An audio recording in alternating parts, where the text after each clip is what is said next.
Eto pa mga bossing ko, bumili kami ng bagong higaan.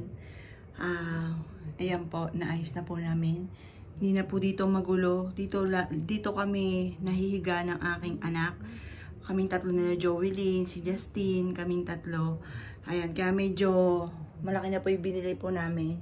Para kami naman tatlo nila daddy ang magkakasama. Ayan na po yan. Inayos ko na po siya. Yan. Tapos, ito naman po yung damitan namin. Ayan, naayos ko na rin po siya. Yan yung pinagkakaabalahan ko para hindi lagi akong nagmumukmuk dahil naalala ko nga po yung anak ko. Yan, naayos ko na po sila isa-isa. Yung damit ng anak kong bunso na si Justin ay dahil nga po siya para kita ko yung aking anak. Nag-iisa na lang po yan. Sabi ko sa kanya, dito na lang po siya. Yung lahat ng gamit po niya, iniakit ko muna dito. Pero lang muna yung mga laruan po niya. Yan. Tapos, ayun nga po yung sapatosan po nila. Tapos, ito yung ibang damit. Yan. Doon ko lang napansin na mas lamang pala yung pang-alis ng aking bunso. Yan yung halos lahat kanila. Hanggang dito lang yung akin. Ay, hanggang dito lang. Pero yung titiklupin, marami yung sa akin. Tapos lahat ng kanilang mga pang-alis nila, mga nakahangir.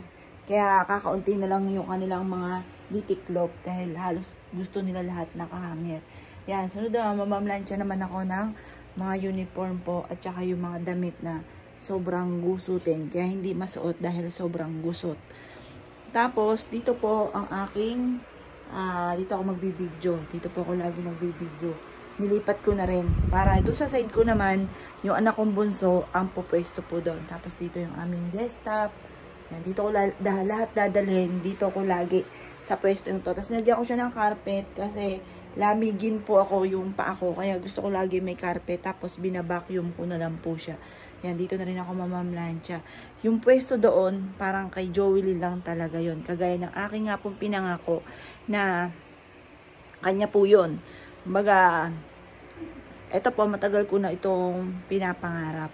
Kinukontra lang ako ng mag-ama kasi sabi nila, sayang naman daw po, pwede pa naman yung mga ganon. Ako yung malakas yung loob. Ako yung lagi sasabi, gagawin ko to, bahala na. Kumbaga, alam ko na kaya yan, yung mga ganon. Ako po yung mas malakas yung loob sa amin. Sa aming apat. Ako yung sasabi, ako sige, basta akong bahala. Wala lang ako kontra, akong bahala. Yung mga ganon po.